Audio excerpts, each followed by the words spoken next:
amongst yourselves. Yes. Where is Skip? Is he gonna signal me from back there? Okay. Okay. Yeah. All right. Perfect. Good.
Good evening, everyone, and thank you to Acadiana Center for the Arts for welcoming us to your beautiful facility tonight. Thank you to the candidates who've joined us for this conversation, to the public for attending, and to AOC, last but not least, for broadcasting and recording tonight's discussion so the entire community can have access to it. You may be wondering, why are we here today? We are here to discuss the potential of that little red section in the middle of that map. It kind of looks like a heart, which is downtown Lafayette, which is in the yellow section, which is the city of Lafayette, which is in the blue section, which is the parish of Lafayette. We want to talk about this district in red and the challenges that is keeping it from reaching its full potential. This conversation is critically important because downtown matters. As a hub for business, with hundreds of businesses and thousands of employees who work in downtown Lafayette. Downtown is becoming a hub for technology, which is a growing scene in Lafayette, Louisiana. From Waiter to Proficient to CGI, downtown Lafayette is where tech companies and tech employees want to be. And downtown Lafayette is a hub for Lafayette and Acadiana's culture. Every year we play host to more than 1,400 live performances, dozens of restaurants and bars, multiple places of worship, museums, galleries, parks, and schools. Downtown is a hub for all of Lafayette, both the city and the parish. Before we get into the question and answer portion for this evening, first some housekeeping. Please take this time to put your cell phones on silent for the length of the forum. No pina coladas, none of that stuff happening while we're talking this evening. Please silence your phones, and the questions tonight will be new to the candidates. They have not received them in advance.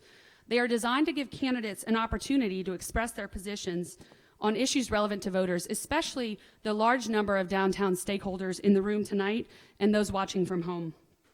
Our process tonight will be to pose the questions to each candidate in rotating order. Every candidate will answer every question, and candidates are asked not to address each other directly in those times, as this is not a debate but a forum. Our opening questions, there are 2 of them, and our closing questions, there are 3 of them, will be limited to 30-second answers. Answers to questions within our 5 categories will be limited to 1 minute each, and our timekeeper will enforce that, Maureen Dugas-Foster. She's sitting in the front row. She will give you a 15-second warning and a stop if you go over your time. At the end of our infrastructure and advocacy rounds, we will invite the candidates to utilize 1 minute to sum up your thoughts on these lengthier categories or respond to something you've heard from one of the other candidates during that particular round. So if you wanted to add anything to what you said earlier, you wanted to sum up your thoughts on infrastructure and advocacy, or you wanted to respond to something you heard, that'll be a time for you to do that. We're going to go in reverse alphabetical order. So Nancy Marcotte, we're going to begin with you. Let's get into our first question for the night. Go ahead and introduce yourselves by answering, how will you be the best mayor-president for downtown Lafayette? Remember, you will have 30 seconds to answer. Nancy. Okay, thank you. And thank you to Downtown Lafayette and to the Acadiana Center for the Arts. I think that, well, first of all, I would wager to bet that I am the only candidate that has invested time and resources over many, many years into downtown. And I think that downtown is very important. I will be the best mayor-president for downtown Lafayette in that I will continue to invest monies, resources, people Thank you, Nancy. into it. Carlos, you're next. Good evening. Can you hear me? Can you all hear? Can you hear me? Okay. Oh, there we go. I will be the best leader and mayor-president for Lafayette Parish because I'm a fixer that has a broken front door and live in a neighborhood and among residents who want to see change and improvements for our city. I can work with Democrats, Republicans, Independents. Yo quiero decir a todos los hispanos que viven en Lafayette, yo quiero ser su alcalde y presidente para esta parroquia. Muchísimas gracias. Thank you, Carlos. Josh? And thank you for everyone that put on this forum. I'm the best candidate for this position, not only for downtown, but our city of Lafayette and our parish of Lafayette, because I will bring leadership, quality leadership, experienced leadership on day one. I'll bring back transparency. I'll restore trust in our government, and there will be communication between our constituents and local government. I would be honored to serve as our mayor-president. This is my home. I believe in it, and I'm invested in it, and I invest in it, and I humbly ask for your support. Thank you. Simone? Thank you. To answer the question, the best mayor-president for downtown Lafayette, I'm going to make sure in my everyday travels and speaking to people that I promote downtown Lafayette as well as all of our municipalities and the entire parish. I will also be the best mayor-president because I'm going to make sure that we work on fixing the infrastructure problems that we have here to make sure that we can promote new business and encourage new business. Thank you. Carly? Good evening. I will be the best mayor-president for downtown Lafayette because I have a deep understanding of the fact that downtown Lafayette is a driver not just for the parish of Lafayette that Anita indicated in her opening remarks, but also for the entire region. And we're in a competition with regions across the country. Downtown's at the core of that. I also will be the best mayor-president for downtown Lafayette because I have a long track record of working with downtown stakeholders to accomplish projects big and small, and I'm ready to continue that as your mayor-president. Thank you. We like to say, let downtown surprise you here in downtown Lafayette, but there's no surprise. All of the questions tonight will be centered and focused on downtown Lafayette. We want to make sure that you address those directly about downtown Lafayette for our stakeholders, so let's just remember that throughout the night.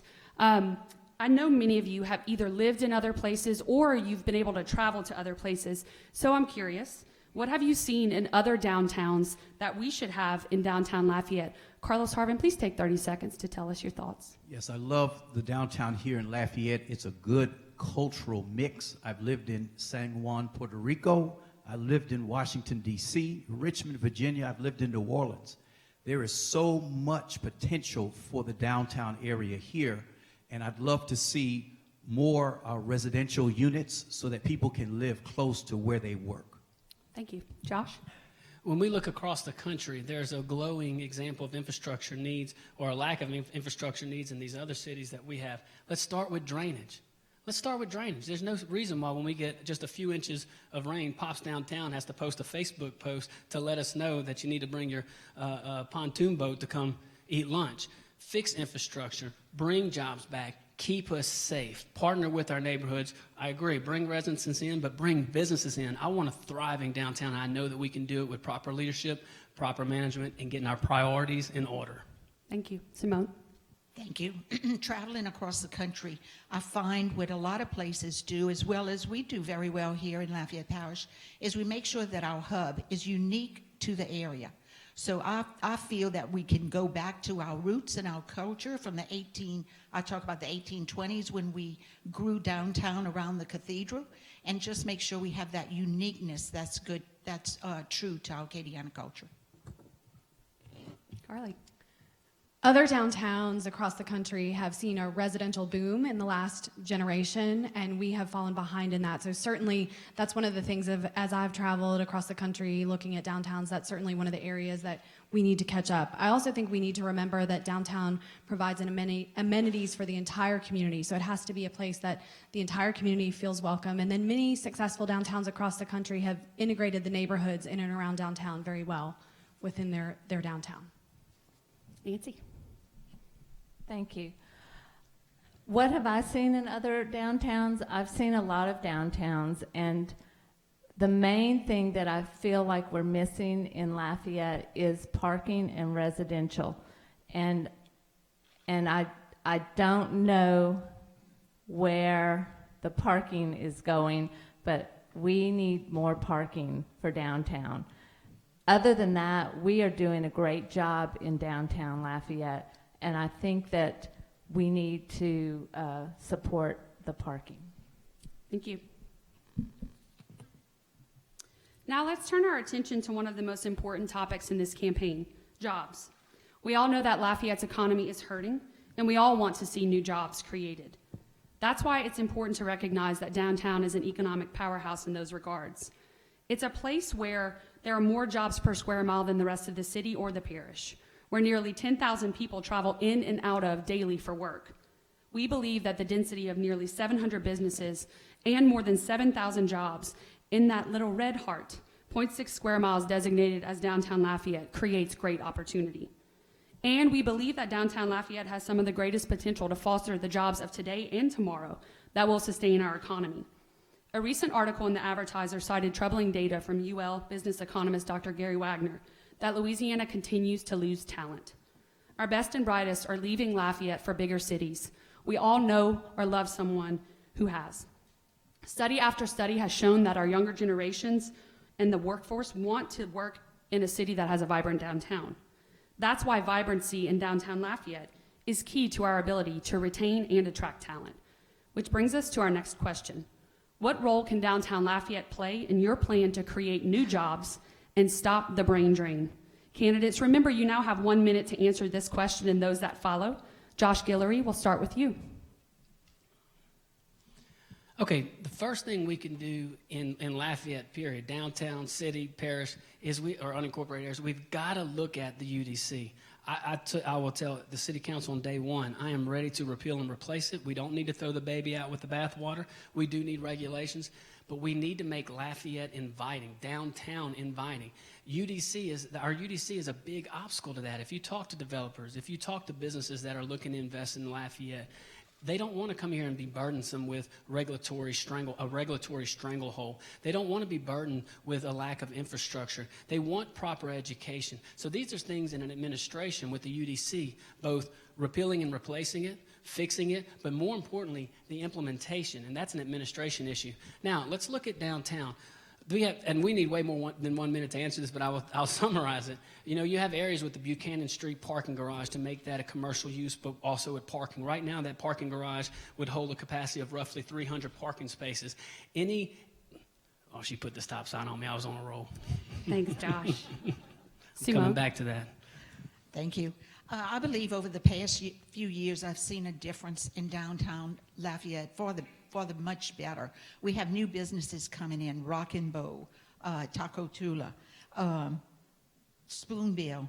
So we need to monopolize and play on the fact that we have a courthouse right here in the middle of downtown. And we have thousands of people that visit the courthouse every day of the week. So I can see where we can encourage new growth by becoming better business friendly at LCG.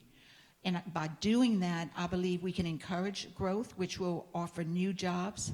And that's how I will approach it, is by encouraging the growth based on the people going to the courthouse and making sure that we're business friendly at LCG. Thank you. So when we think about the brain drain and how it's impacting our community, we have to think about, we talk about the young people in many cases.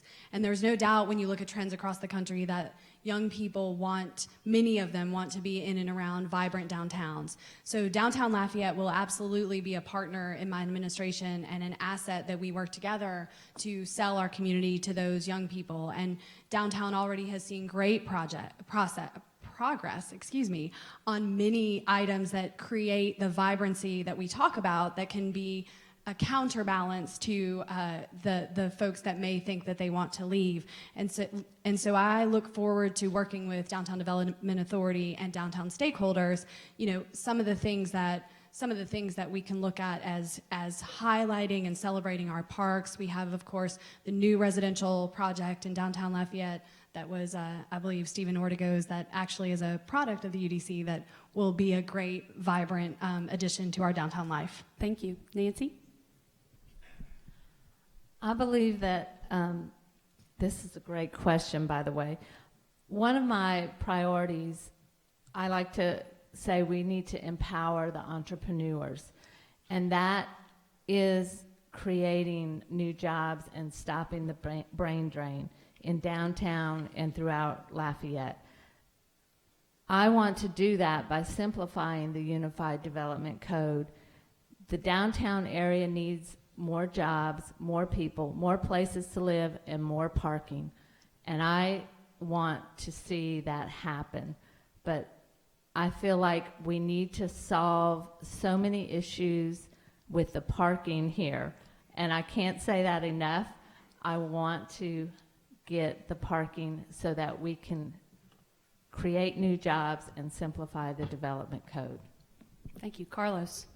We not only have a drainage problem with water, we have a drainage problem with talent and brain power. I have 3 millennials who, my oldest daughter's 21, she's a senior at UL. Our son, he's with the Army National Guard, and our youngest daughter is a student. She'll be starting at SLCC. We have the second largest university in the state, and we've got so many wonderful programs at UL and at our community college, and it's a shame that so many of our young people, after they get their degrees, take that talent, that first world-class education, and they enrich another community. We've got to incentivize our young people that are being educated here to stay here and put that talent here. Greg Gautreaux from LEADA said that we've got 4 emerging sectors. It's medical, energy, entertainment, and technology. I think with the millennials, we certainly have entertainment that fits downtown, and we have technology. We can make those 2 hubs a featured part of downtown. Thank you. It goes without saying that culture also is an important part of not just our community, but our economy. LCG has long funded organizations and events that are critical to keeping our unique community identity thriving and accessible to our own citizens, as well as the nearly 3 million visitors we welcome to Lafayette each year. Our cultural economy already supports thousands of jobs and has the potential to keep expanding. So, will you continue LCG's funding of cultural institutions like Acadiana Center for the Arts, which we're enjoying the benefits of this evening, and Festival International, which brings hundreds of thousands of people to downtown Lafayette each April? And what else will you do to keep downtown Lafayette vibrant? We're going to start this question with Simone Champagne. Thank you. Well, first of all, everyone will have to apply for funding through LCG. And I will go ahead and say, look, I think our culture is very important and our heritage to our entire economy in Lafayette Parish and Acadiana. So, but to do that, we need a plan, and we have to have a reason for people to come here besides culture. We need to make sure that our drainage problems are fixed downtown. We need to make sure our businesses can remain open.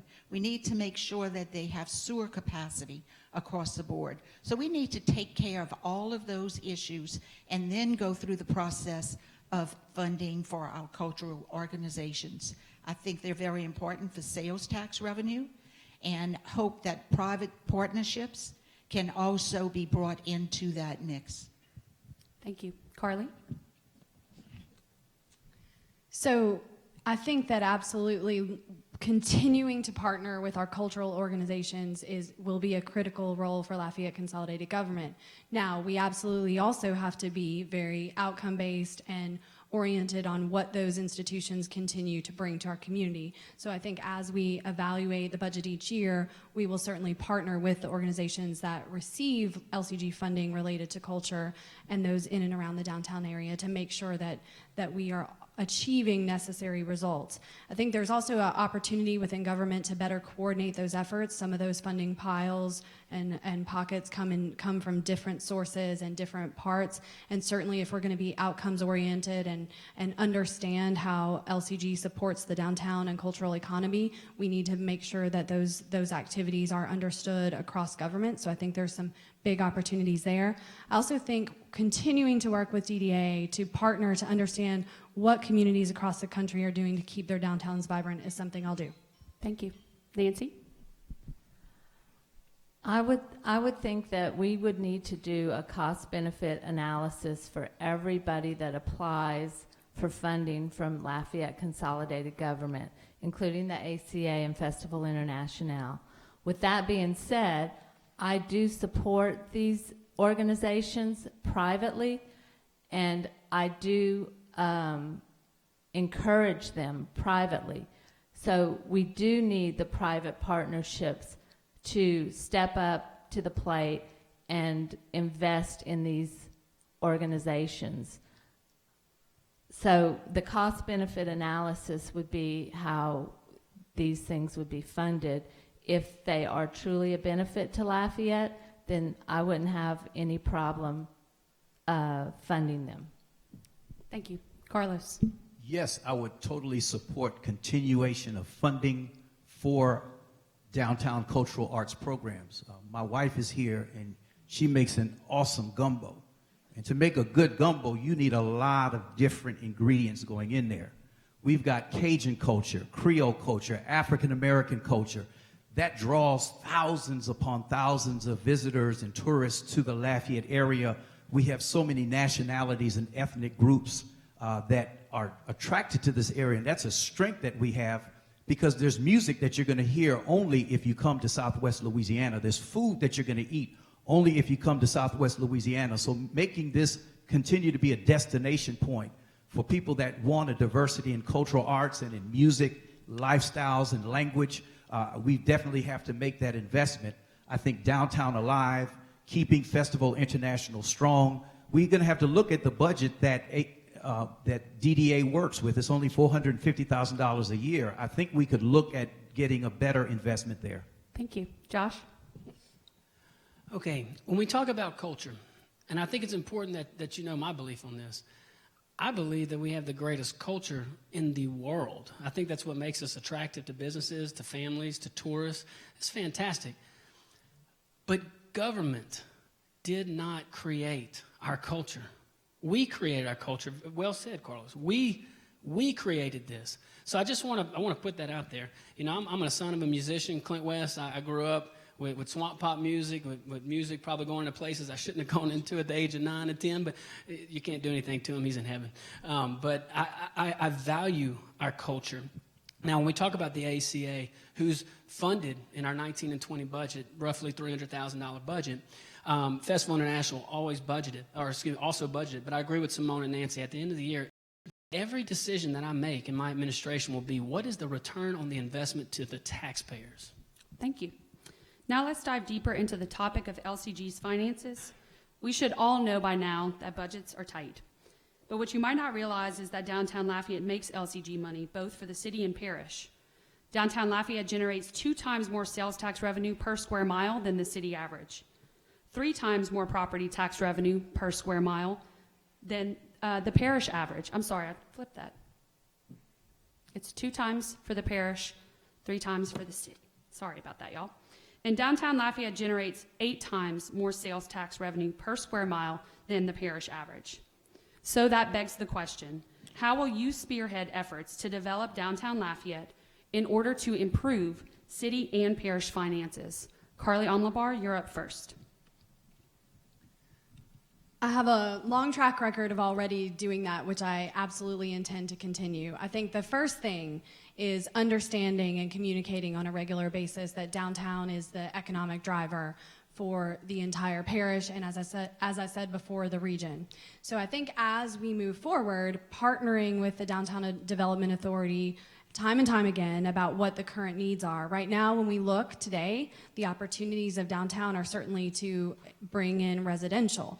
As we develop and have success in the residential additions to downtown, then we may look over the course of time, as time passes, and we may see that the needs of downtown are something that may change as we move forward and as we develop.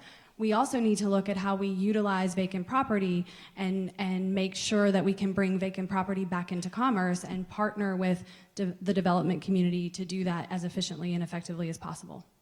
Thank you. Nancy. Thank you. I would spearhead efforts to develop downtown Lafayette by bringing jobs back and simplifying the codes and improving the parking. We need that parking garage on Buchanan Street that Josh mentioned earlier. We need to develop some more places to park. People aren't going to come here if they can't find a place to park their vehicle. I'm sorry.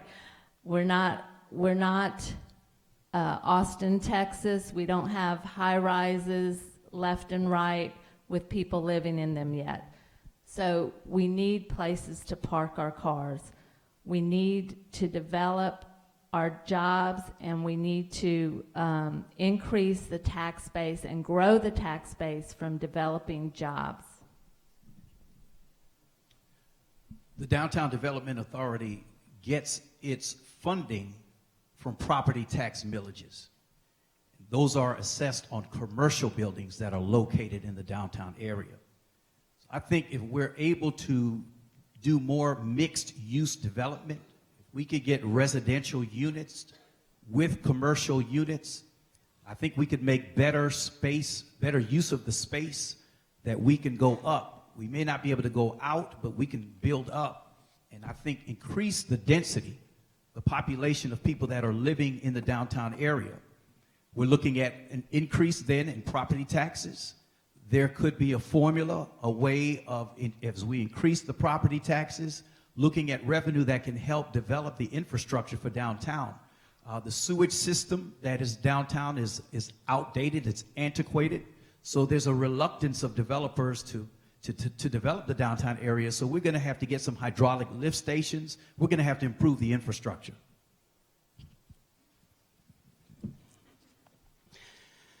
The best way to improve both the city and the parish's financing is to increase revenue. Well, you didn't need me to tell you that. So the best way to increase revenue is increasing jobs, bring jobs back, not increasing taxes. What's a knee-jerk reaction for our politicians of the past, recent past? They do a great job of identifying a need, but they do a horrible job of cutting spending, getting business, reining in business, spending money on priorities so that we can pay for what we need. Now, how do we attract jobs? We got to make it appealing to businesses. A lot of candidates here today said, we need to look at the UDC. I support repealing and replace it. We also need to look at our master plan, Plan Lafayette. We need to piggyback on culture. We have an initiative right now that supports bilingual workforce. Having a bilingual workforce attracts jobs. I mean, we have a lot of French-speaking natives. We have a lot of French-speaking second and third and fourth generation residents. Let's piggyback on that. But it's also infrastructure, parking, sewage, and drainage. We can do it. Thank you. Simone? Thank you. Of course, improving our infrastructure and making sure that our drainage problems are fixed. Also, the UDC is not a one-size-fits-all. I think we need to look at it localized for downtown development and make sure that we make those tweaks in the UDC to make sure that it is a little more business-friendly and it fits the area. Downtown development, I believe, has the highest millage rate in the parish of 12.75 mills. Maybe, it might be a good idea to encourage people to come in. It could be the conversation has to be had, which I will have with all of the downtown developers, and people that own businesses here. Is that millage too high for you? Is that stopping people from coming in and investing because of the property millage? That's a real conversation we're going to have. So in doing that will show us long-term growth, I believe, and bringing in more private sector. The great news is that downtown Lafayette is poised for growth.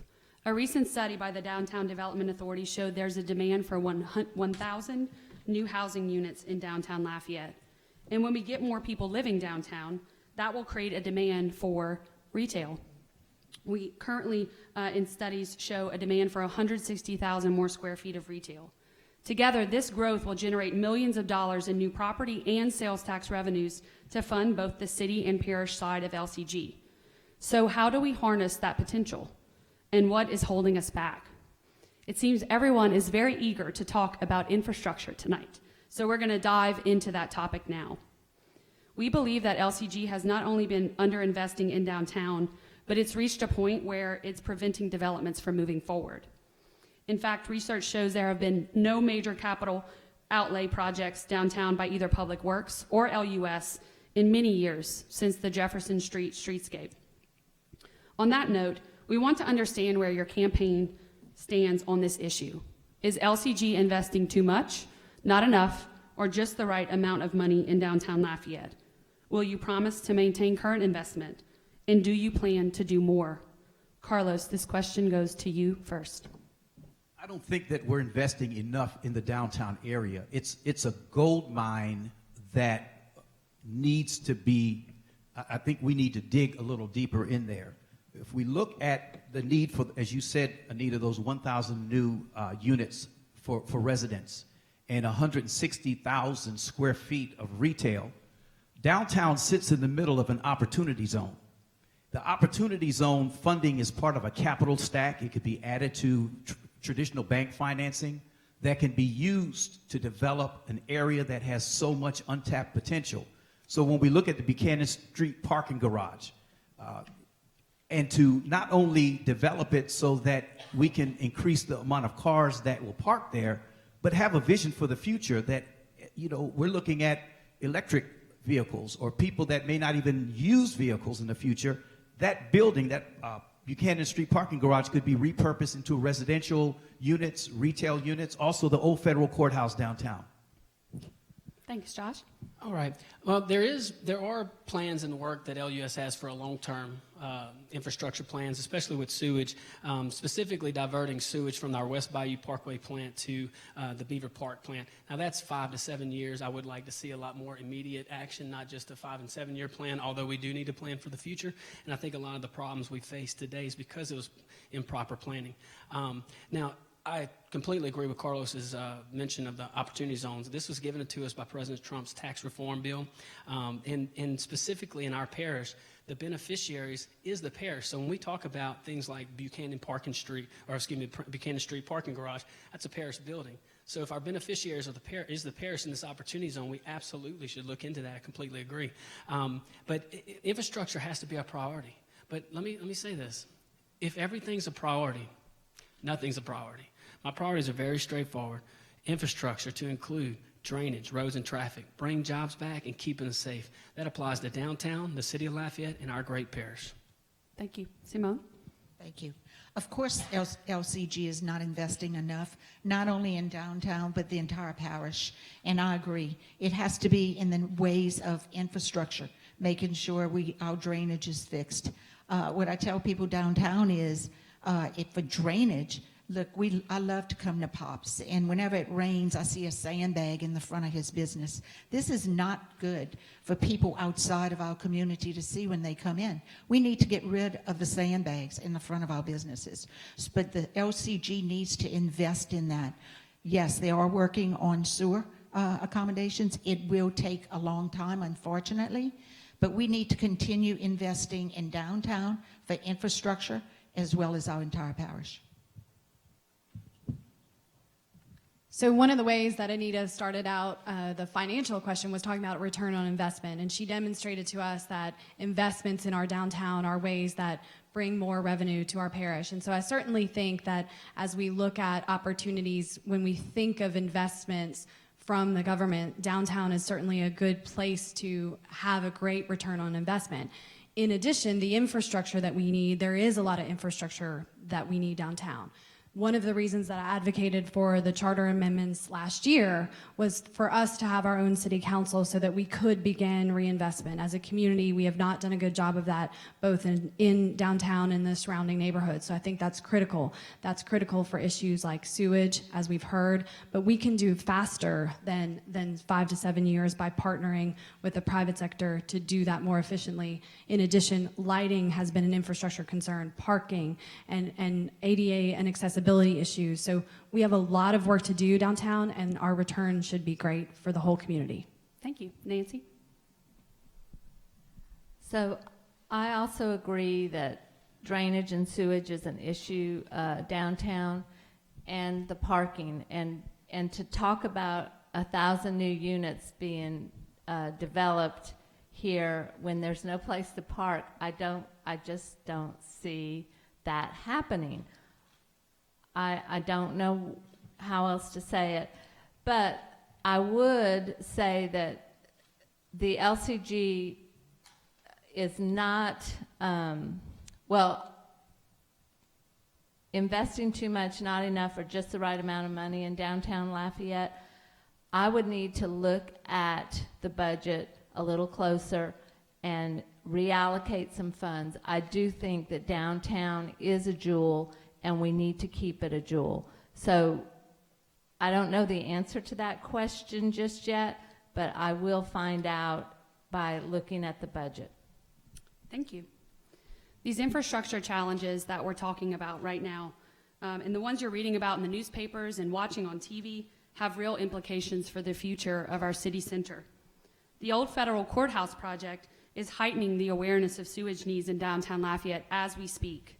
And what about the next big project? How will we address this opportunity by appropriately tackling our challenges? I'm sure most of you know by now that developers have been turned away because there was not enough capacity to handle flushing more toilets and running more showers. Now, and a couple of you mentioned, there is a $6.9 million plan that LUS is embarking on that will help to relieve this situation, but it's going to take at least 5 years before any significant capacity opens up to support new development. That's 5 years where downtown Lafayette and the city of Lafayette and the parish of Lafayette will miss out on opportunities to spur development and generate new tax revenue. Which leads us to, as the mayor of the city of Lafayette, what will you do to fix or at least accelerate the process of fixing downtown's sewage issues so more projects like the old federal courthouse can happen? Josh, we'll begin with you. Okay. It begins with prioritizing our budget. We have to look, we only have and you've identified this in some of your questions. We only have so much budget, so much room in our budget, in our local budget, in our parish budget, city budget. But when we look at sewage and the impact it has on job growth, it's huge. But let's also put this in perspective, because I hear a lot about let's increase residential capacity downtown, let's improve business, or let's increase our business capacity. When you're talking about the impact on our sewage system, a business has far less of an impact than residential. So I would start first by developing businesses, putting an emphasis on businesses and bringing jobs back. We knock out a lot of birds with one stone when we do that, but it also allows us to more easily address our sewage system.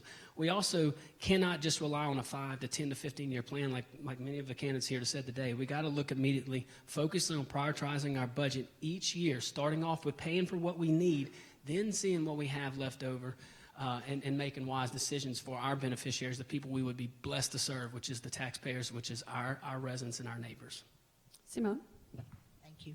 Unfortunately, I don't think I can wave a magic wand and make sure that the sewer capacity is taken care of before the new plant is online. What I can do, however, is make sure I'm at the table for the discussion, making sure that the capacity is what we need long-term, even beyond the next 5, 10, 20 years. That's where we have to go. We have to make sure we can fund it and be at the table to make sure that these projects are on track every day of the week. It has to be foremost and at the top of everyone's minds, and it will be on the top of my discussion every day to make sure that it is accomplished.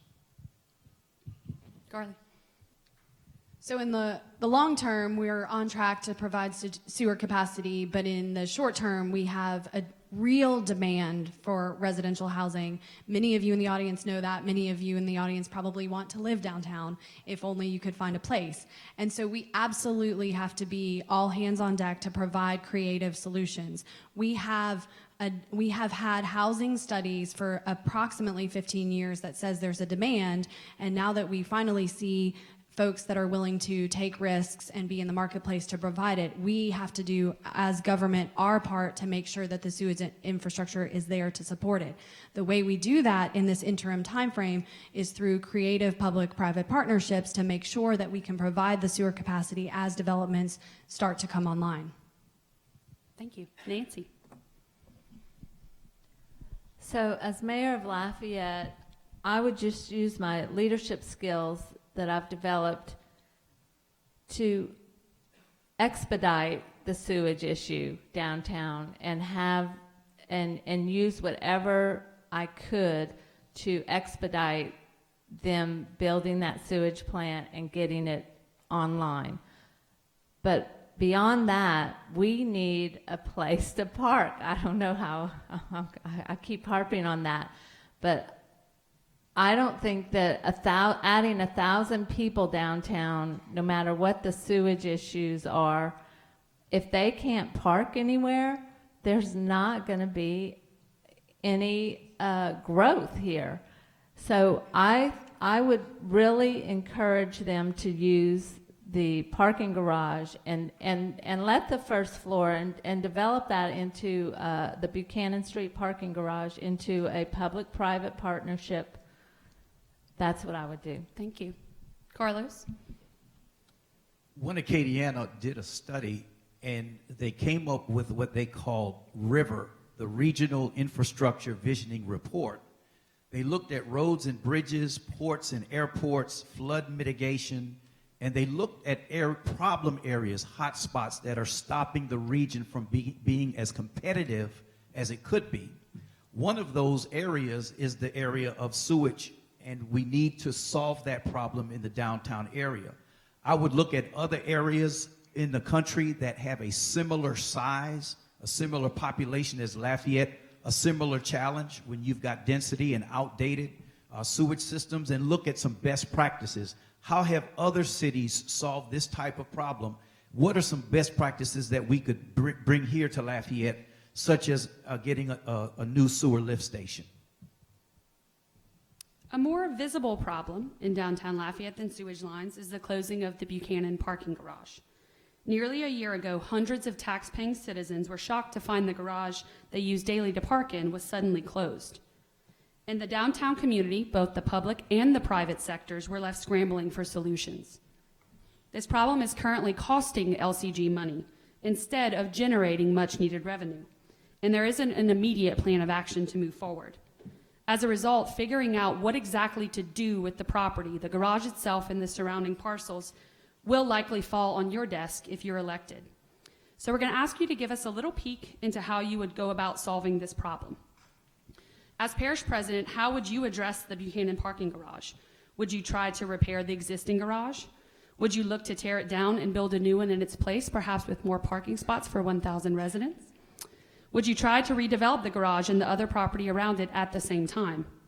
Also, for bonus points, would you plan on using parish money, city money, state money, or federal money? Or will you seek private investment to fund your plan? I know that's a long one, so how will you address the Buchanan parking garage? Repair, replace, or redevelop? And where does the money come from? Simone, let's start with you. Thank you. I would say redevelop it. And when you talk about where would the money come from, we have to look at our state and our federal partners also on helping us redevelop that parking garage. And for the bonus point, I'm always in favor of private developers coming in and working with them on that garage. I do know there have been some offers on that garage from private development. I don't know all the details, but I will find out, and it will fall on our shoulders when we get in. So I am willing to look at all options to redevelop that parking garage. It's much needed. Thank you. Carly. So having spent time both in the planning side and then in the private side of development and redevelopment, I'm very excited about the Buchanan site and the possibilities. I think when we look at that area, it is a great site for redevelopment. And if you look, it's just across the street from the old federal courthouse, which is about to be redeveloped and for a mixed-use property. So I think there's a huge redevelopment opportunity. And to answer your question, Anita, about funding, we need to be working with all sources of potential funding. And you certainly need to look at the accountability. Right now it's a parish asset, so we'll need to talk about that. I think the other part, though, that when you go to problem solve a situation like this, you have to understand, of course, that there's the short-term parking needs that have been caused by the situation and the garage closed as it has. And so we can't ignore, as we redevelop the site, how we plan for parking in the short, medium, and long term, and that will be something that I'll bring to the table. Nancy, let's talk about parking. Yay, I'm so glad. Listen, I would replace it. I would tear it down and work with a partner, a private partner, to put shops and restaurants on the bottom floor and parking on above. And the parking could be used both, this is my vision, both during the daytime for the clerk of court's office, and it could be used at nighttime for people that want to go to the Rock and Bowl, people that want to eat out, people that want to drink. Whatever they want to do at night downtown, they could use that parking garage. So I would replace it and tear it down and rebuild and redevelop it for a parking garage. Thank you. That's much needed. Carlos. For the Buchanan Street parking garage, we've got a wonderful team at the Acadiana Planning Commission. Monique Boulay, Chad Lacombe, we've got some of the best experts, I'd say, in the country. So much so that we attracted the attention of the White House. There was a recent White House roundtable that was held at UL to look at the opportunity zones and to look at shovel-ready projects that investors can take their money, their capital gains earnings, and park it into literally park it into a project for 10 years. If you park that money, your capital gains money, into a project that is going to develop an area, you're totally exempt of those capital gains taxes. The Buchanan Street parking garage is one of those projects that's shovel ready. I think we need a commission, a group, to look at options. What can we do to repair? Is that the best answer? Replace or to redevelop? And to look at where there's, I think, all of those sources where the money can come from. Thank you. Josh. We're having this discussion because of a severe lack of planning, a severe lack of long-term planning. And this does not fall on this current administration, maybe not even the previous administration. I'm not here to point fingers. I just know where we're at, and I think you know where you're at, and this is why we're answering this question. The most effective answer, the most efficient answer, the answer with the most quality to it falls in the private sector, not the government, not some bureaucrat sitting in LCG brainstorming on what their idea of a great solution in the private sector should be. So I would fight vigorously to have the private sector, I agree, to come in and invest in this, buy the garage, tear it down, and fix our parking. If you want to be creative and you want to create jobs, you want to put stores in the bottom level, I would entertain that. All options should be on deck. My only requirement would be that you, one, satisfy at least the 300 parking spots that the current Buchanan Street garage holds, plus any additional forecasted parking that this project would include. We can do it. The private sector can do it, and I will get government out the way so they can do it. Thank you, Josh. Another major issue we have in downtown Lafayette is accessibility. These may look like normal sidewalks, but imagine being in a wheelchair trying to navigate a sidewalk with a pole in the middle of it, or get onto a sidewalk that literally has steps leading up to it. Or imagine being a grandparent taking your grandchild out for gelato, trying to stay stable on sidewalks that are broken and falling apart. We believe that we need downtown Lafayette to be accessible to everyone who wants to come live, work, play, worship, whatever they want to do downtown. We want to make it accessible to them. So, as Mayor President, Will you prioritize investments in improving accessibility downtown? Carly, we'll begin with you. Absolutely. And I think some of that work has already been done in the form of allocating funding, but now we actually need to spend the money to get the work done.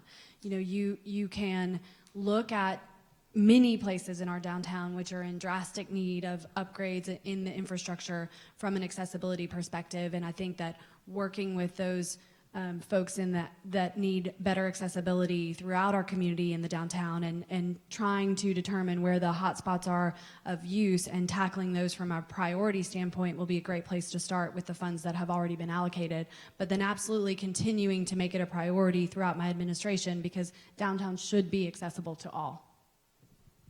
Thank you. Nancy. Thank you. I do agree that downtown needs to be accessible and every place needs to be accessible to those in wheelchairs or those with handicaps. I do not want to, well, this is what my take is on it. We need to grow our jobs.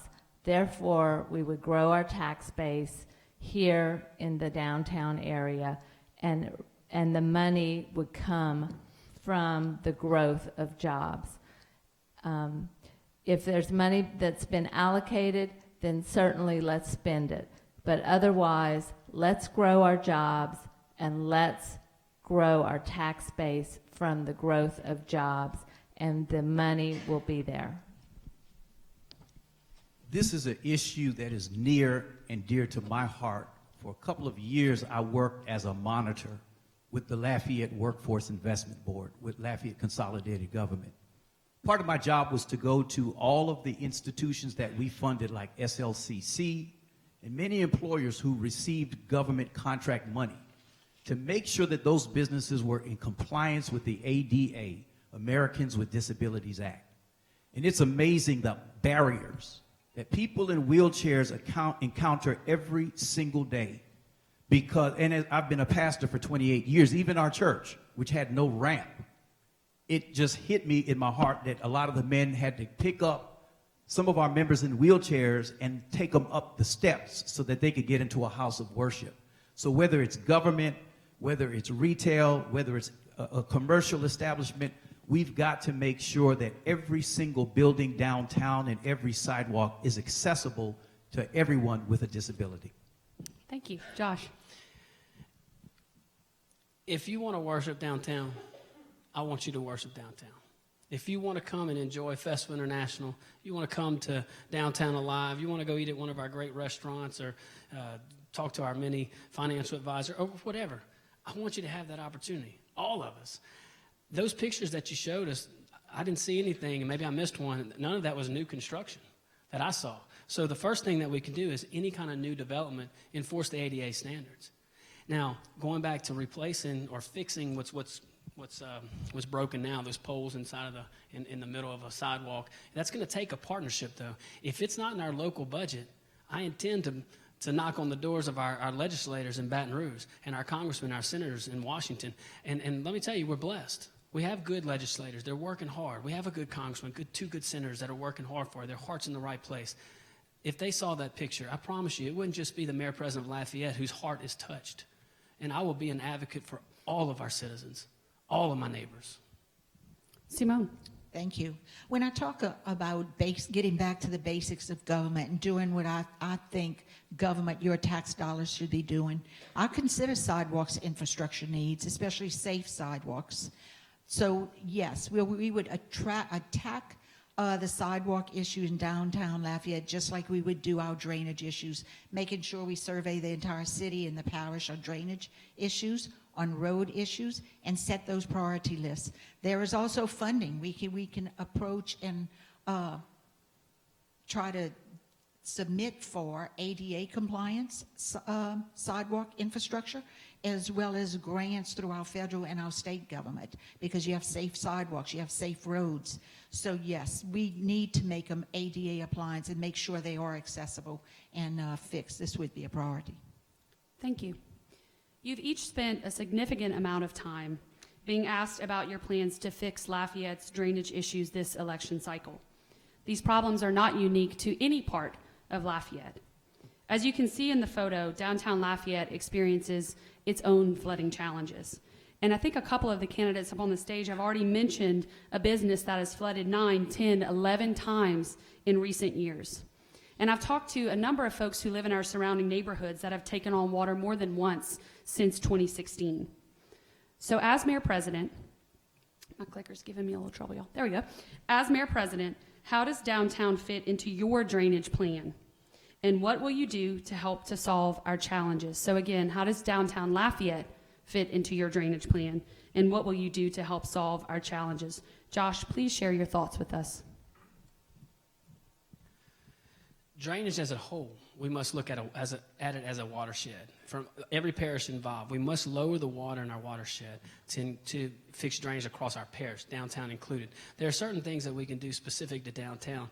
I believe right around the restaurant that we keep giving plugs to, Pops, great restaurant.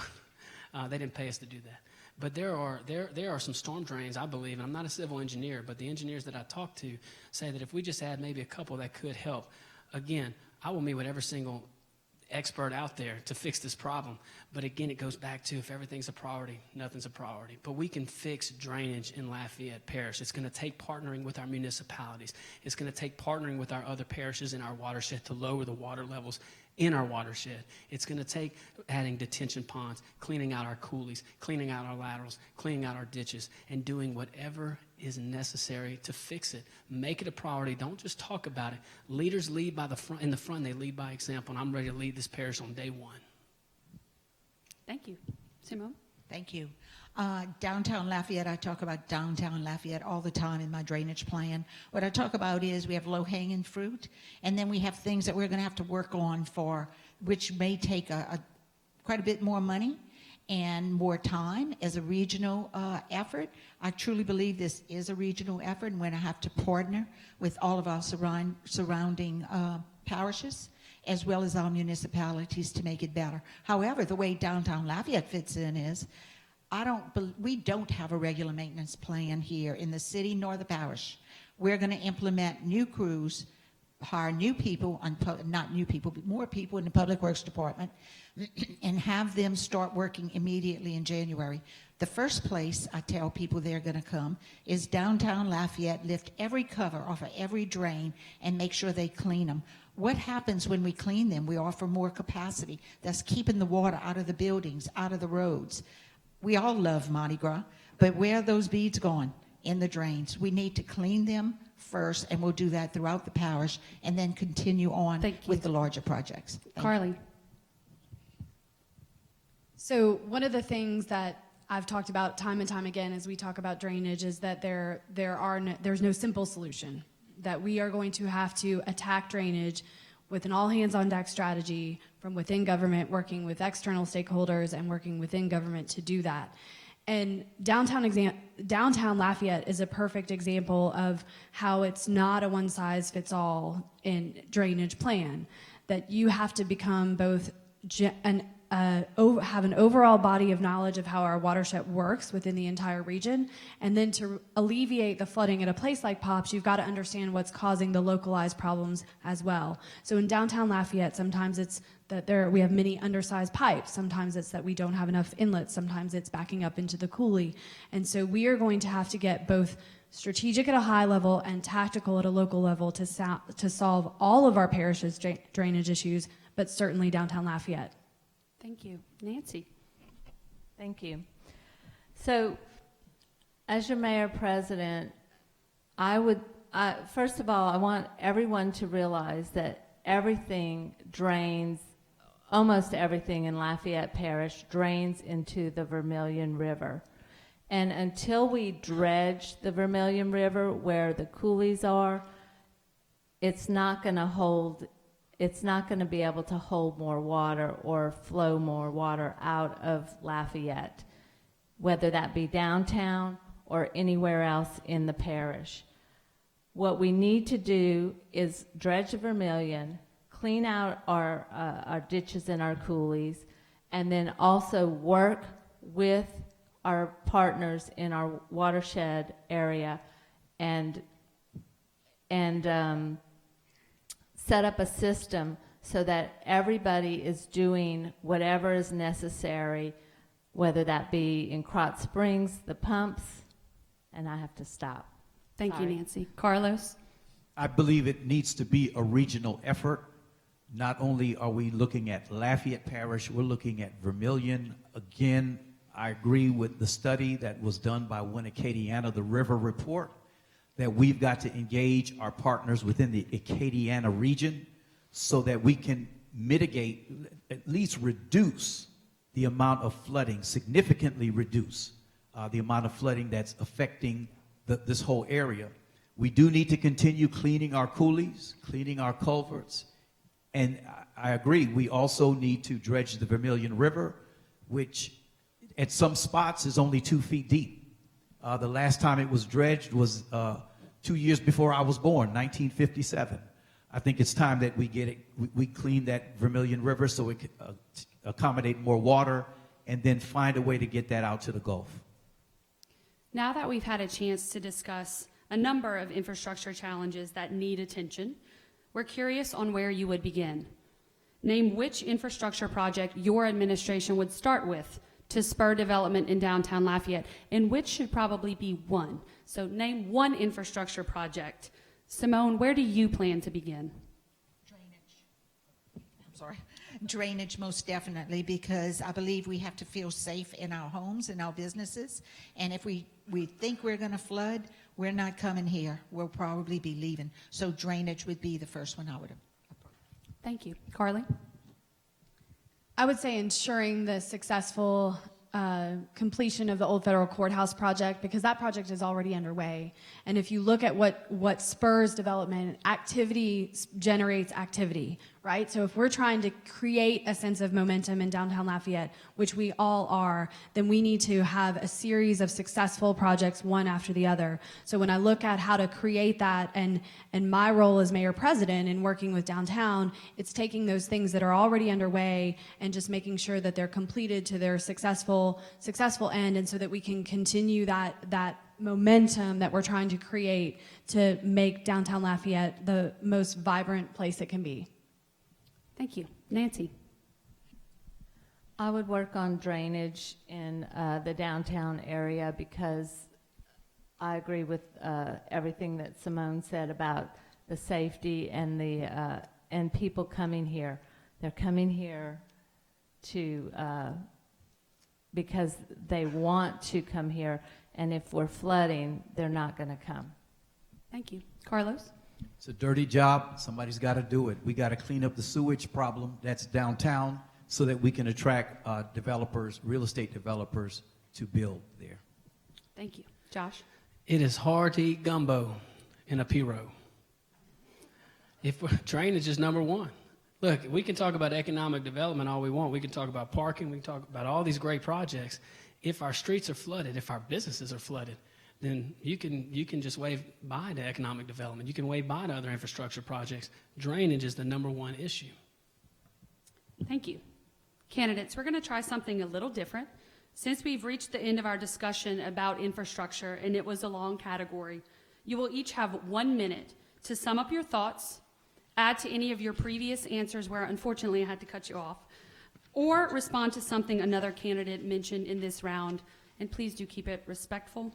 Carly, we're going to begin with you, and then we're going to go back toward me in alphabetical order. So we'll go Carly, Simone, Josh, Carlos, Nancy. Carly, please begin. You have 1 minute.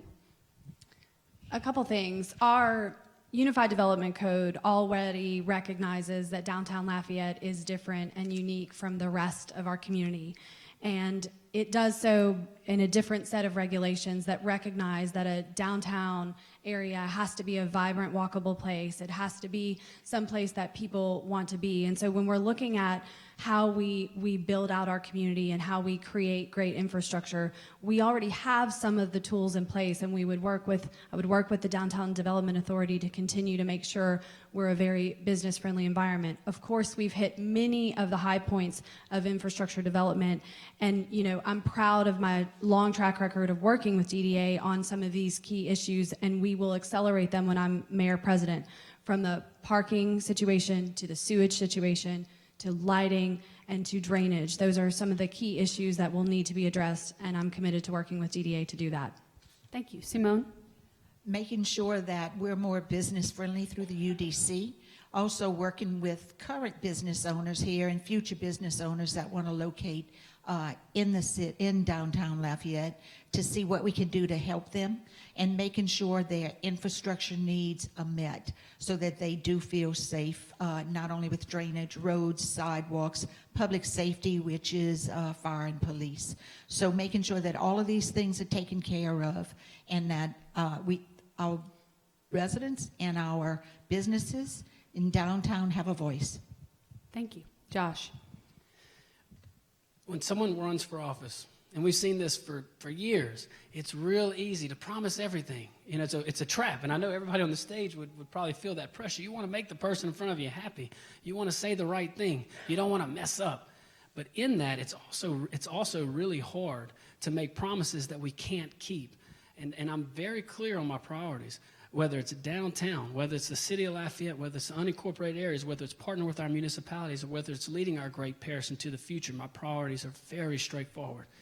Infrastructure with an emphasis on drainage, roads, and traffic, keeping us safe and bringing jobs back. In regards to downtown, our infrastructure needs are very clear. Parking, sewage, drainage. To get jobs back, to pay for these projects, the answer is not increasing taxes. The answer is increasing jobs, increase our job base. And there's programs already in place with Codafil and our bilingual workforce initiatives that I would support, because it makes us different. It makes us unique. But there's so much more, and it starts also with getting rid of our UDC or fixing it. Thank you. Carlos?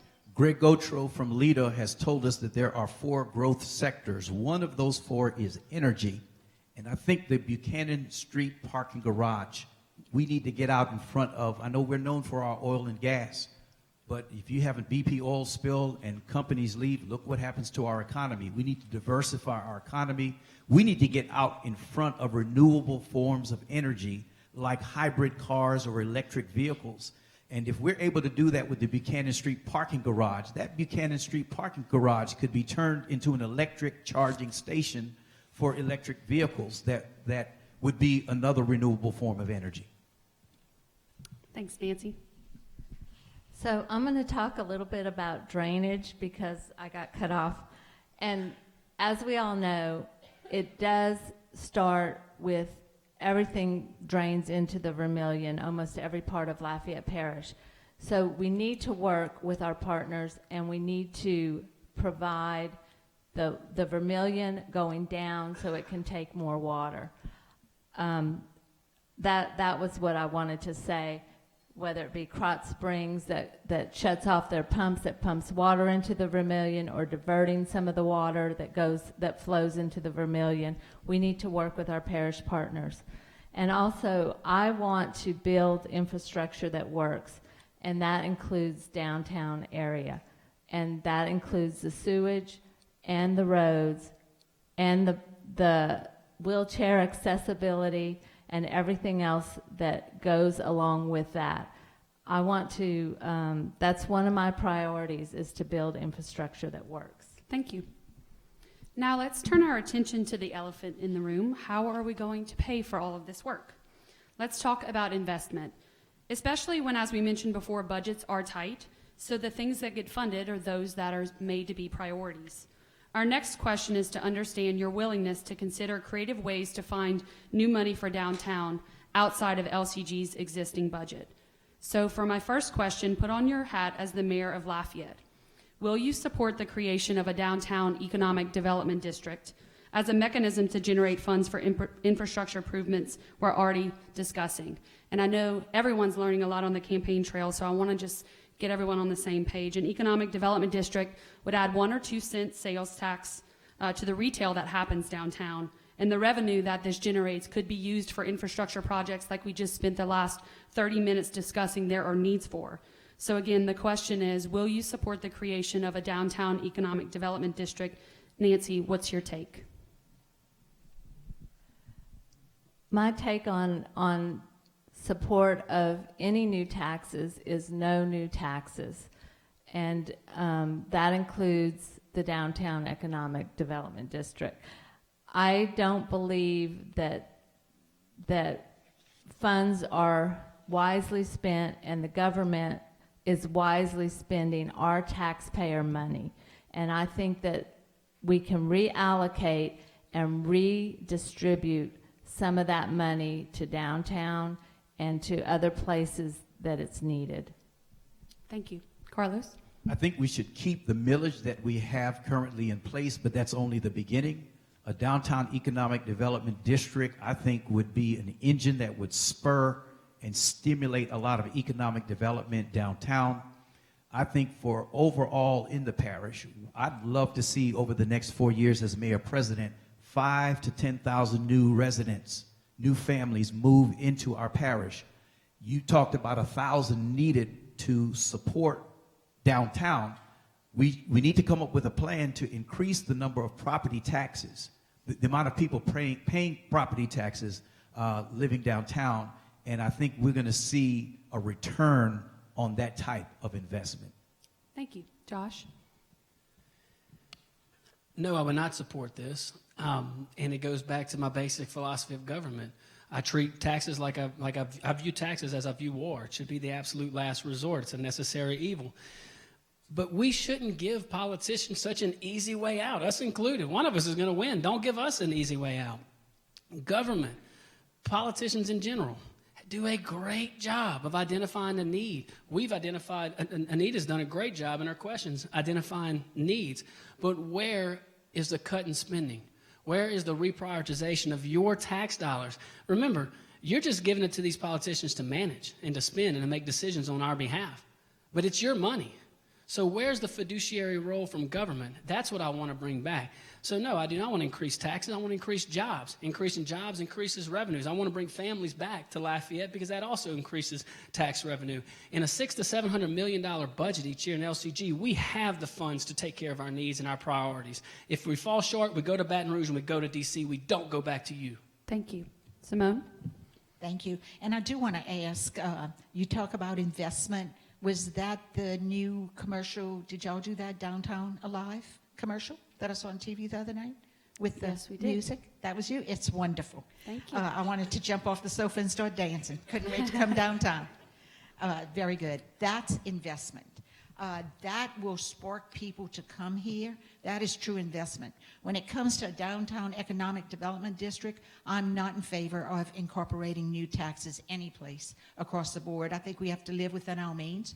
Downtown development, the investors here already pay a 12.75 millage. So I think by us increasing the taxes would be unfair.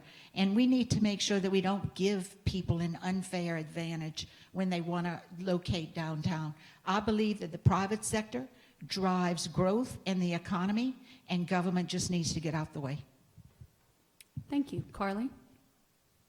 I think when you look at this question, I would expand it to say economic development district or TIF district or public-private partnerships. And I think when you look at tools to create investment, there are good tools and there are bad tools, and they need to be evaluated on a case-by-case basis. And we've talked about that in the course of this campaign. So I think it's too early to indicate, an outright support or not, but absolutely working with the stakeholders in the downtown area to determine what are the types of projects, what are the expected returns, and then what are the tools we would put in place to do that. And those are the conversations that you have with stakeholders, and then that helps determine the path forward.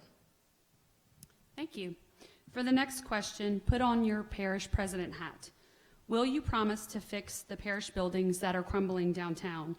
Because the Buchanan parking garage isn't the only parish building that needs significant repairs. In fact, contrary to what many in the community may think, the challenges of the jail and the courthouse are more than just cosmetic. They encompass health issues for the employees who work there, like sewage leaking through floors, and safety issues for those same employees, as well as victims of crimes, such as riding in the same elevators as inmates. Carlos, we're back to you to address this question first.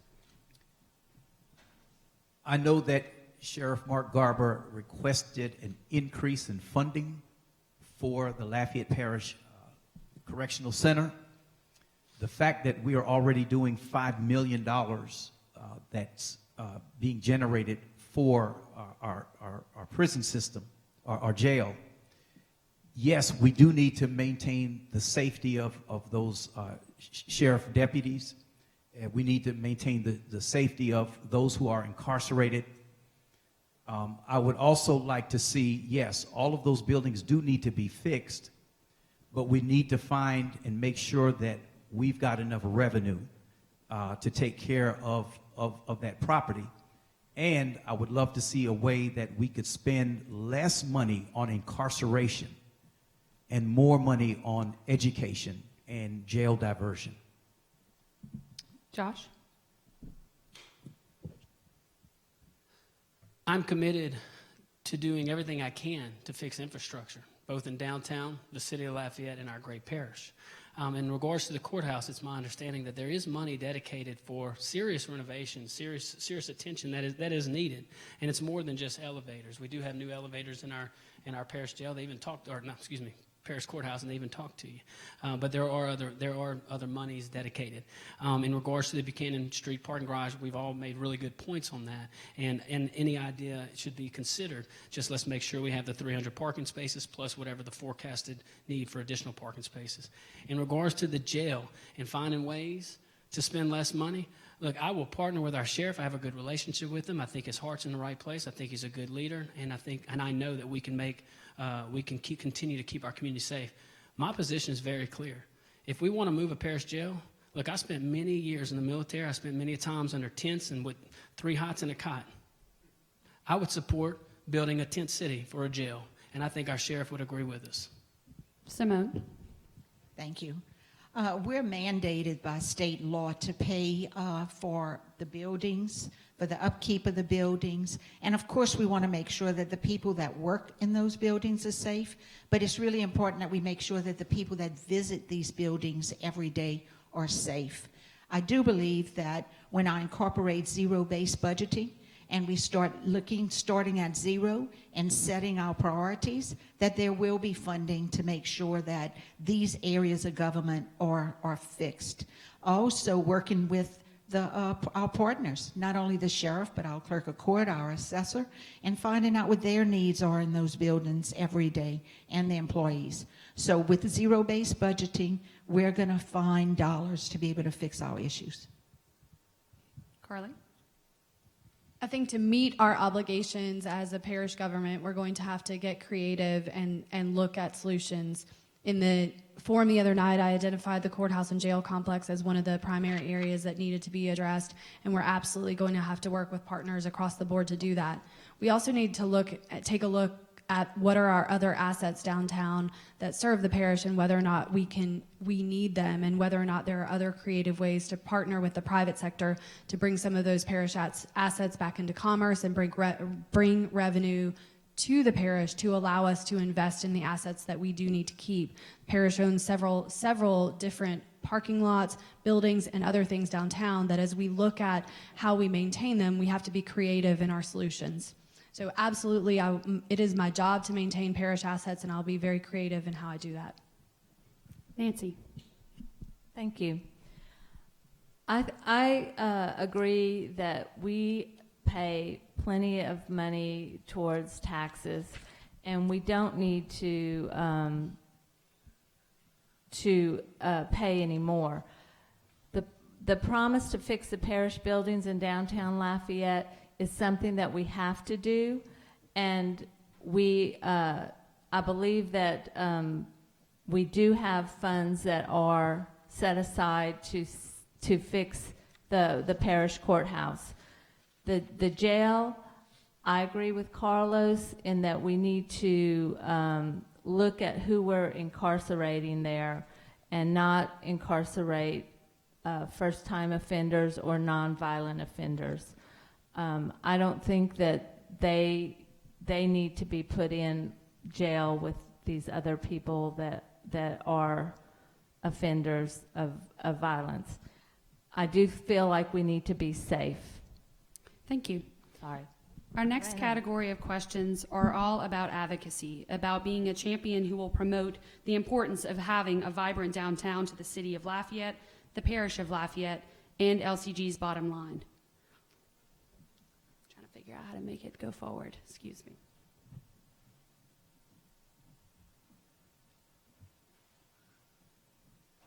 worked. I gotta switch. Matt, I'm struggling with this. As mayor, this is a straightforward question. Josh, we're going to start with you. As mayor, where does downtown Lafayette fall in your priority list? Okay, as a mayor-president, we sit here and we have to worry about each district, each downtown, St. Streets, North Side, South Side, unincorporated areas, partnering with our municipalities. I am very proud to be a parent, and this is the answer I have to give you, because this is what I believe. I love each of my children equally, but I do love them differently because they have different needs. God wired them differently. Sometimes one child needs more attention. Maybe they fell off their bike. Maybe we need to go and give a little first aid where the other two are doing just fine. So where there's needs and appropriate, when we, in downtown or any area in our parish, when we analyze the budget each year, we start with the priorities. We start with the needs. We satisfy that, fantastic. And we have room in that $600 to $700 million budget, then great. We start looking at other projects we can do. If we fall short, we go to Baton Rouge, we go to D.C., and we work with our other partners that are representing us. Thank you. Yes, we have to set our priorities, and I'm going to be fair all the way across the board. There will be no stepchildren at all in this parish, and I'm going to treat everyone equally and fairly and set those priorities. So not only do I want to see downtown Lafayette survive and prosper, because when they prosper, the rest of the parish prospers. When our municipalities prosper and they adopt downtown developments, when they prosper, the city of Lafayette will prosper. So equal and fair treatment all the way across the board is what I'm going to be. Thank you. Carly. I started tonight by saying that downtown Lafayette's the economic engine of our city, our parish, and our region. And so absolutely it is one of my priorities. And I've demonstrated that throughout my career in working with downtown when I was with city parish government. You know, I think that we have to, as a government and as a mayor-president, I have to be able to have multiple priorities in order to ensure that our community continues to thrive. But throughout my career, I have been able to work with downtown to make sure the needs of downtown are met while also meeting the needs and other responsibilities of Lafayette City Parish government. Nancy. Thank you. So as mayor, where does downtown Lafayette fall in my priority list? Downtown is very important to me.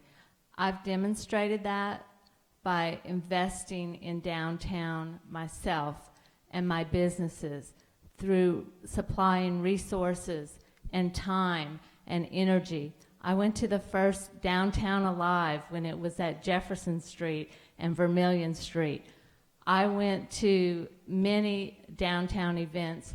I sponsored many downtown events. I love downtown Lafayette almost as much as I love Lafayette, just in general.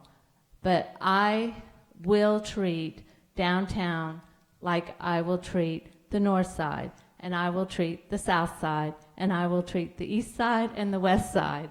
I am going to treat every place the same. I think that we need to invest our own private money in downtown. Thank you. Carlos? The beautiful thing about being mayor-president means that no one person has to fix everything by themselves. That's simply impossible. The role of mayor-president means the mayor has responsibility for the city of Lafayette. The parish president is responsible for working with a new 5-member city council, a new 5-member parish council, and Broussard, Carencro, Dusson, Scott, Milton, and Youngsville have, most of those jurisdictions have their own mayors and their own councils. So there's a team effort.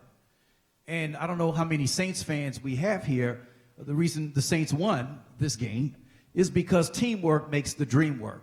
So as mayor-president, while I'm looking at downtown Lafayette, I also want to be known as the mayor who fixed the front door, I-10, I-49. I think that we can multitask and do several things at the same time. Thank you. There are many people, organizations, and stakeholder groups that are directly adjacent to downtown Lafayette and share common interests with downtown Lafayette. In fact, thriving downtowns are typically surrounded by thriving neighborhoods that are well connected and leverage the fact that they're in the downtown's front or backyard. They leverage being connected to the heartbeat of a city. The easiest opportunity to bring people into downtown Lafayette is from its surrounding neighborhoods: Freetown, Macomb-Vise, LaPlace, St. Streets, the Oil Center, and the college students living on UL Lafayette's campus. So this leads us to our next question. What specific projects will you invest in to make better connections between downtown Lafayette and the surrounding neighborhoods? Simone, we'll let you go first on this one. Thank you. Of course, the I-49 connector has to be the utmost project that we all need to make sure all of these connections will connect with I-49, although those are an Evangeline Thruway. So making sure those connectors into our city are attractive, and we can get where we need to go to all of these areas, downtown, all center, is of utmost important. I'm going to work with and demand that the I-49 task force continue moving forward as quickly as possible to get this road done. This will be the economic engine to our entire parish, especially downtown Lafayette. Thank you. Carly?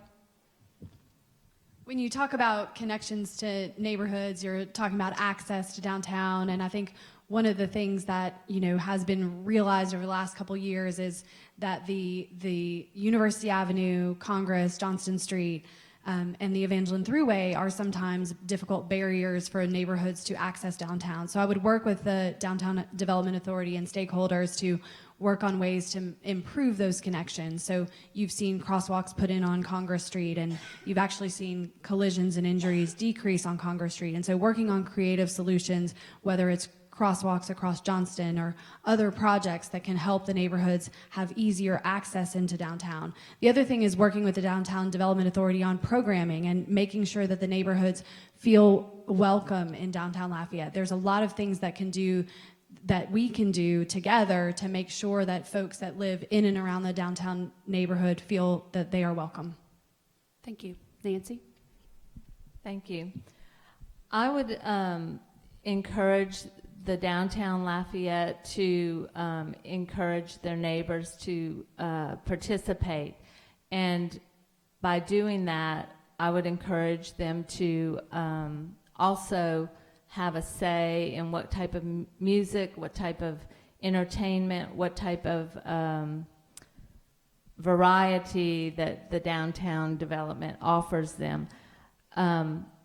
Including jobs and including places to live and including parking. So that's the project I would invest in most, is the parking. Thank you. Carlos? I would support continued movement on the I-49 connector. There's a wonderful report that was produced by the Evangeline Thruway Redevelopment Team, the ECI. The Evangeline Corridor Initiative points out a lot of catalyst projects. One of those projects is the Simcoe Street Corridor plan. I think those catalyst projects will help keep a connection as we upgrade the Evangeline Thruway. It cannot stay the way it is. It simply can't. And I don't favor an overpass. I don't favor an underpass. I think to correct that thruway, I think we need a bypass, either the Tesh Ridge bypass or on the west side of the city.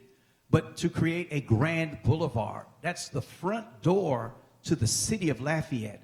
That's got to have beauty, trees, landscaping, sidewalks, curb appeal. So when people first come to Lafayette, they're given a very, very warm welcome. Josh? All right. Well, we want to make it welcoming not only to families, but again, to businesses. So few things that we can do. We got to address the sewage. I, again, want to give a lot of credit to LUS for their long-term plans in regards to diverting more sewage to the Beaver Park plant. That's a good investment. We need to continue to look at other innovative ideas to address the sewage issue, where perhaps adds lift stations where it makes sense. In other areas, can't ignore parking, can't ignore drainage. Everybody's made really good points on that, but those are priorities. Those are an emphasis. That's how we get businesses back. That's how we make it attractive to downtown Lafayette. Also support the I-49 connector, and I'll add to that an I-10 service road. We're the 4th largest city in the state, and if someone would have to tell you that you're driving through it if you didn't know. That brings back jobs, that brings back commerce from across the country, makes us more attractive to downtown and to the rest of the city. We also need to make sure our city is inviting to everyone who looks at it. Let's clean up University Avenue. Let's clean up our gateways into the city, as Carlos said. I support those initiatives. The next question is about safety. This is a two-part question, and we ask that you use your 1 minute to answer both parts. What is downtown Lafayette's biggest safety challenge, and how will you address it? Carly, we'll begin with you. So I think that we have both the safety issue and a perception of safety issue. So I think one of the things that we have to do is we have to generate as much activity downtown as possible. One of the phrases, those of you that are really familiar, and I'm sure many of you in the audience are, with the activity of an 18-hour, or the terminology of an 18-hour downtown. The more activity that you bring to a downtown area, the safer it can become. We need to continue to make the investments that will spur activity downtown. In addition, we need to improve our lighting downtown. Some of that work has already been done, but certainly when you look at how to make people feel safe, it is making people feel visible and making sure that they feel safe, whether they're home, whether they live in downtown, work in downtown, or just spend the night out in downtown. Nancy. Thank you. I think the lighting needs to be addressed, and I think some of it is currently being addressed. And the police officers they need to make more money, and they need to be more visible and more a part of downtown Lafayette. I would encourage them not only to make more money, but within the government here, I would reallocate funds so that they could make more money, but also to encourage them to be friendly with the people that live here and work here and know who lives and works here, and be more visible in the neighborhoods that they serve. Carlos. I want to commend Police Chief Toby Aguilar. Homicides are down 64% in Lafayette Parish from 2017. That's from 2017 to 2018, still waiting for the 2019 numbers to come in. So there is a lot that the police department is doing right. If you've seen the police department in the neighborhood I live in, there's a lot of community policing that goes on. There's a lot of communication between residents and law enforcement. We need to continue that trend. Now, as far as assaults, robberies, thefts, I think those are about the same. We need to look at some innovative, creative ways how we can also lower those numbers as well. But I want to commend the police department for doing an outstanding job. Josh. One major concern that I have in regards to downtown and safety is our nightlife after hours. I believe our law enforcement does a really good job up until 2 a.m., and I think they do a great job after 2 a.m. too, but it's very stressful for them. So one concern that I would address beginning day one is partnering not only with our law enforcement officers and law enforcement, Chief Aguilar, deputy chiefs, but also our bar owners. You know, they have a lot of firsthand knowledge that we can learn. I mean, we can sit here behind a desk and say, okay, we got to increase patrols, we got to do this, we got to, make all these great answers on paper. But let's talk to the people that are actually there. Let's talk to the patrol officer that has to actually patrol these streets. Let's talk to the business owners that's their patrons that maybe we have a concern about, maybe not. Another issue downtown is our homeless. We have to address that, and that may be in another question, I don't know, but I think it's important. And my solution to that is enforce the laws that we have. We have panhandling laws, we have loitering laws, and let's partner with our law enforcement, who, by the way, I agree, Nancy, they deserve a pay raise. Thank you.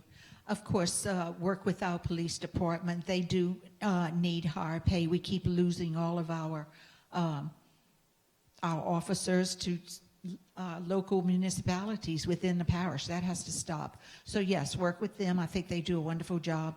Also work with our nonprofits and make sure that our homeless have alternatives instead of staying on the streets. That is a safety issue, but I think nonprofits do that quite well. So I'm going to make sure that we work with them to help downtown get our homeless off the streets. The last question in this round is rather long, but it's an important one because a significant portion of the 1,500 adjudicated properties in Lafayette Parish are in downtown adjacent neighborhoods. If this issue is not prioritized and if more proactive measures are not taken, resulting blight can drag down the overall stability and land value of the entire area. When your adjacent neighborhoods flourish, we talked about that a lot tonight, the positive impact will spread back into downtown Lafayette. So how would your administration approach building a comprehensive housing strategy that would support the development of affordable housing and address the disposition of the 1,500 adjudicated properties in Lafayette Parish? Nancy, please share your thoughts on the issue.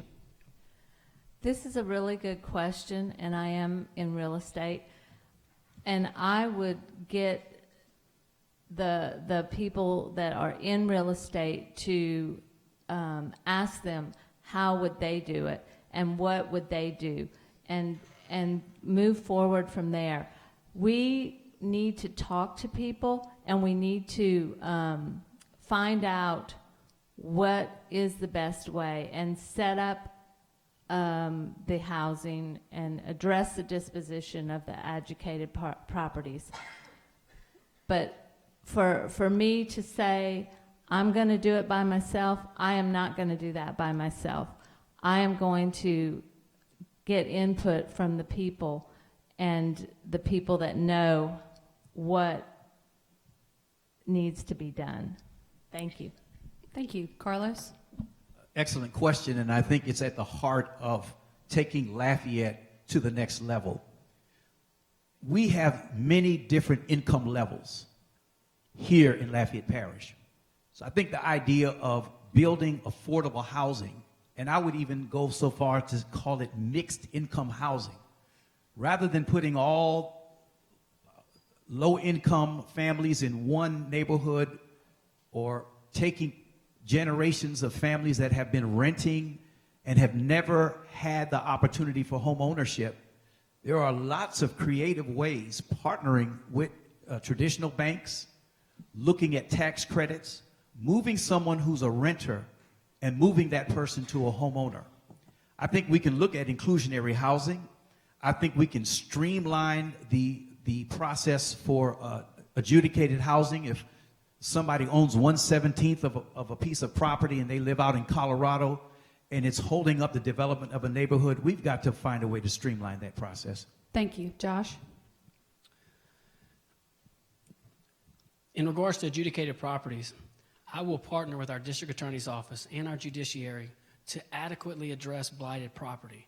We have a serious blighted property issue within the city limits of Lafayette, not just downtown. I walk past that federal courthouse all the time, and it's blighted. Now it's a government building, but there are plenty of examples. I know if you just drive down, pick your neighborhood, pick your street, go down, go by the airport, there are plenty of properties that have been adjudicated or need to be adjudicated, and my administration will take the lead on that, but we can't do it alone. We have to have the district attorney involved, and we have to have our judiciary to make common sense solutions, and we can do it. The second thing is we have to make it inviting. Again, we have to make it inviting for people to move here, for our private sector to come in here and take over those adjudicated properties would be the ideal situation, and to do that, let's address our UDC. Let's get government out the way. Government doesn't have the solution in most situations more efficiently and more effectively than the private sector.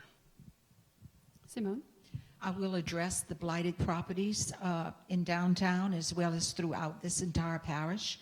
When it comes to adjudicated properties, we will have to work with our legal system. And the hard part is when you address blighted properties, it takes government quite a while.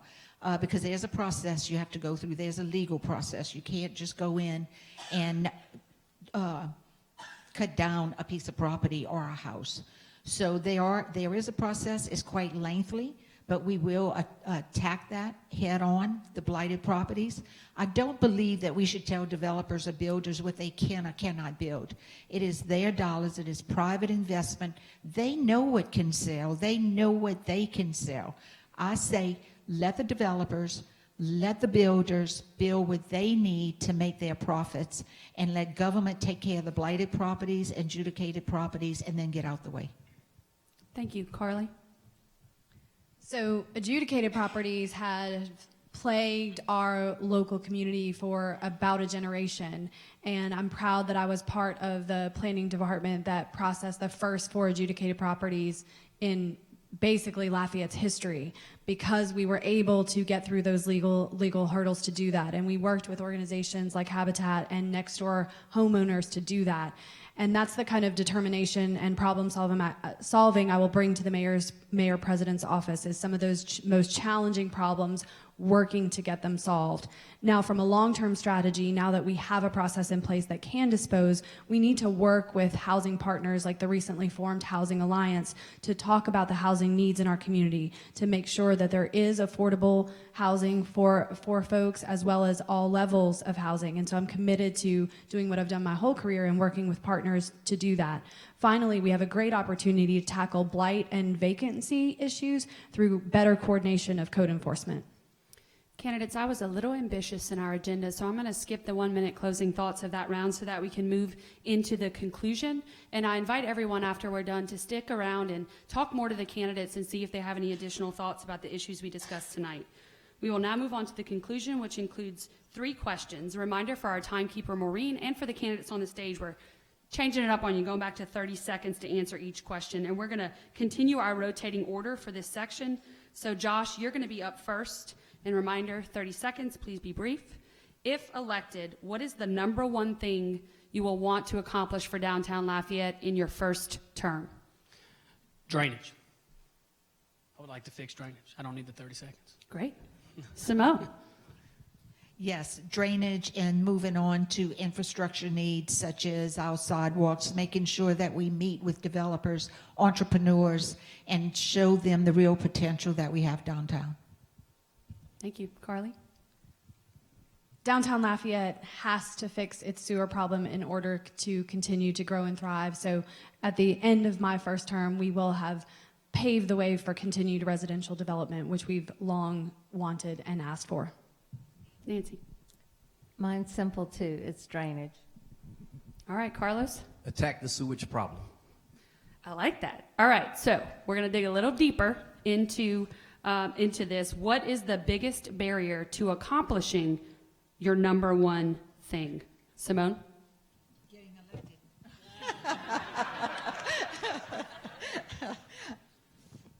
Well, getting elected, but once elected, I don't think there'll be any barriers. I see where the new parish president, mayor, parish president will work well with the council and will accomplish our goals.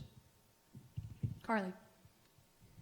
I'm going to flip this and say it's not so much a barrier, but it's absolutely going to have to take leadership. We've known for a long time that sewer is an issue, and so in order to achieve what we've said we want to achieve, everybody has to be pulling the rope in the same direction. And so I will absolutely bring a tone of leadership and problem solving to my administration.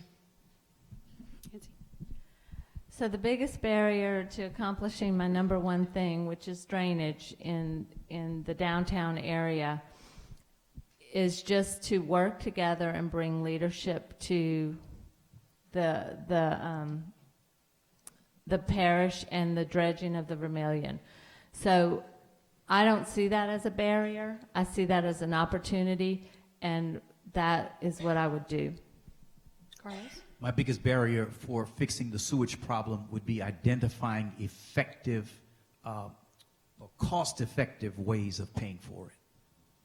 Josh? Number 1 obstacle in addressing drainage is funding. But with proper leadership, with transparency, with communication between my office and the public, I know that we can find ways, and working with our 2 councils, I know that we can find ways in the LCG budget to pay for our priorities, drainage being at the top. And I know that we can do that. If we fall short in our local budget, you will have a true advocate in Baton Rouge and D.C. pounding on every door that I possibly can to get the money. But if everything's a priority, nothing's a priority, and I'm ready. Now we're moving on to our last question of the evening, and we're going to try to end on a lighter note. What is your favorite place to be in downtown Lafayette? Carly? Wow. I think I'm going to have to say Park Sanssouci. Just the center of the downtown and so much vibrancy and so much awesome culture around, awesome restaurants, and a great public space. Thank you. Nancy? I'm going to have to agree with Carly here and say Park Sanssouci too. I love the Lafayette sign and the why are you here? I'm here. That's why. No, that would be my favorite place. The fountains and the stage and all the restaurants around there. It's really a wonderful place to be. Thank you. Carlos? Great minds think alike. So I have to say Park Sanssouci. I have great memories of my family being down there for festival, having a good time, the food, the music, and just watching Lafayette come together from so many different parts. We may have different backgrounds, but when we're down there for festival, we are one.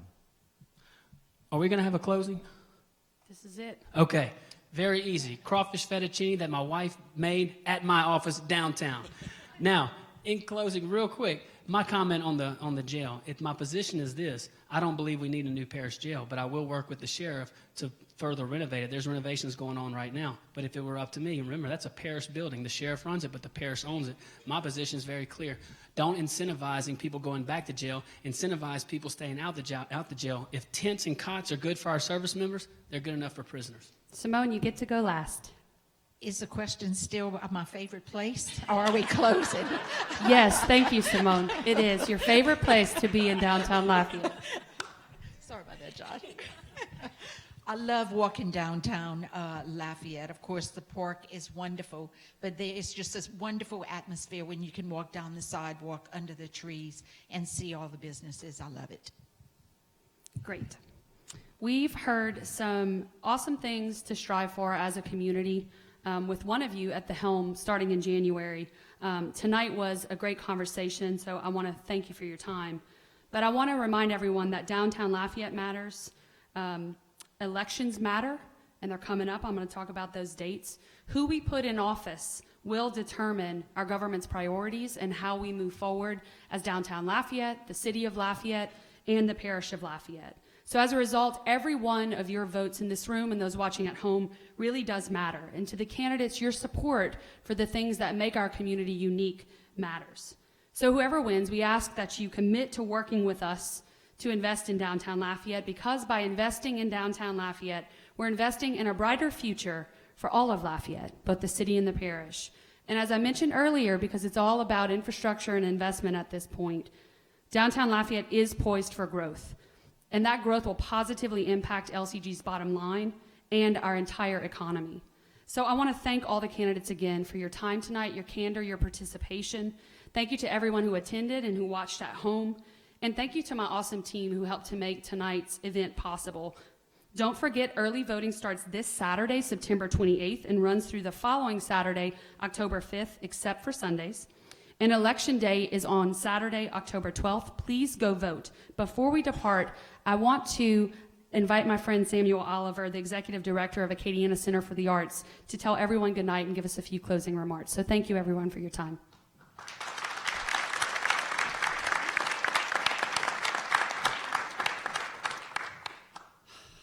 I'm so sorry to see that you all got that last question wrong. The answer was the ACA. You were set up for it. You just all flubbed it. Come on. What are we doing here, people?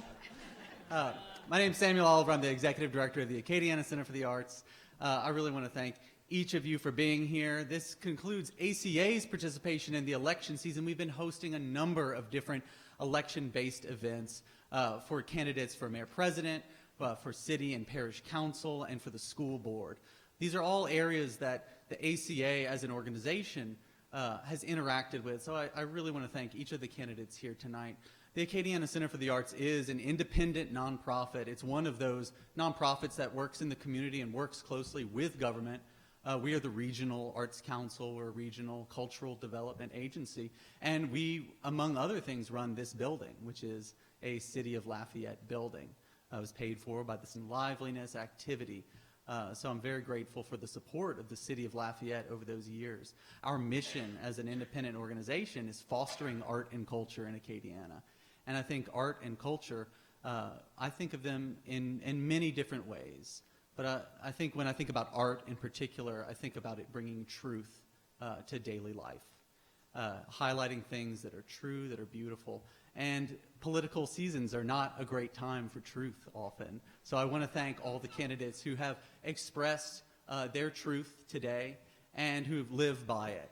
And everyone who runs a true and honest campaign, because we know that truth and real experiences are the things that will change people's lives, just like the arts can change someone's life. Culture. The culture is just people. It's the people who live in our region. It's how they interact with one another. It's how they treat one another. And it's how we ultimately define ourselves as a community. And the leadership of the mayor-president is one of those pivotal individuals in this community who helps define the culture of our place. So I want to thank all of you for taking a leadership role, putting yourself forward as a cultural leader, saying this is who we are, this is what we value. And third of all, Acadiana. So Lafayette, of course, is a city and there's a parish, but we are the leaders of a region. And in many ways, this room is here, this beautiful building is here in downtown Lafayette, invested in by the state and the city, because we believe that this is a place where we bring together a whole region, where we can sit down together, where we can meet one another face to face, deal with our issues, and change one by one to become better, more whole people. So I just want to thank you all with that, and thanking the candidates this evening, and everyone who's participating in this political season. Thank you. All